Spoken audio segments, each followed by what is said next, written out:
Hi friends, சில நாட்களுக்கு முன்னாடி நான் ஒரு யூடியூப்பில் வீடியோ ஒன்று பார்த்தேன். ஒரு ரீல்ஸ் ஒன்று பார்த்தேன்.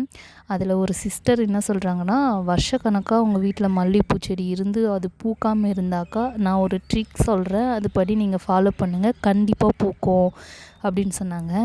அப்படி நான் நினச்சேன், ஏதோ அதுக்கு உரம் அந்த மாதிரி என்ன போட சொல்லுவாங்க அப்படின்னு சொல்லிட்டு நினச்சேன். ஆனால் அவங்க சொன்னதே வித்தியாசமாக இருந்தது. மல்லிச்செடி பொறுத்த வரைக்கும் வருஷத்துக்கு ஒரு முறை வந்து கட் பண்ணி விடணும், சீசனுக்கு முன்னாடி கட் பண்ணி விடணும். அப்படி கட் பண்ணக்குள்ள நீங்கள் பூக்காத செடியாக இருந்துச்சுன்னா செடி கட் பண்ணக்குள்ள இந்த ஒரு வார்த்தை மட்டும் சொல்லுங்கள் அப்படின்னு சொன்னாங்க.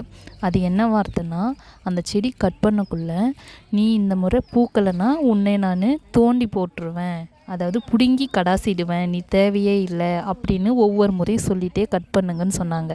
அவங்க சொல்லும்போது எனக்கு கொஞ்சம் காமெடியாக தான் இருந்துச்சு.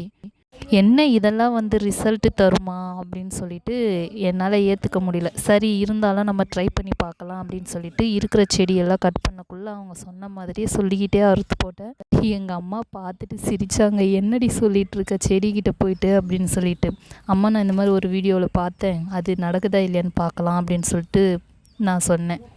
கட் பண்ணி ஒரு 20 நாள் கழித்து நீங்களே ரிசல்ட்டை பாருங்கள். சத்தியமாக சொல்கிறேன், நம்பவே முடியல. எந்த ஒரு உரமோ இல்லை மருந்தோ எதுவுமே நான் இது பண்ணலை. அவங்க சொன்ன அந்த ஒரு வார்த்தை மட்டும்தான் இது பண்ணேன். இந்த செடியை நட்டு 2வது வருஷம் மட்டும்தான் இந்த அளவுக்கு நாங்கள் பூவை பார்த்தோம். அதுக்கு அடுத்த வருஷம் எதையுமே பார்க்கல. கிட்டத்தட்ட ஒரு 3 வருஷமாக பூவே கிடையாது. எவ்வளோ கட் பண்ணி விட்டாலும் அது பூவே வைக்கவே வைக்காது.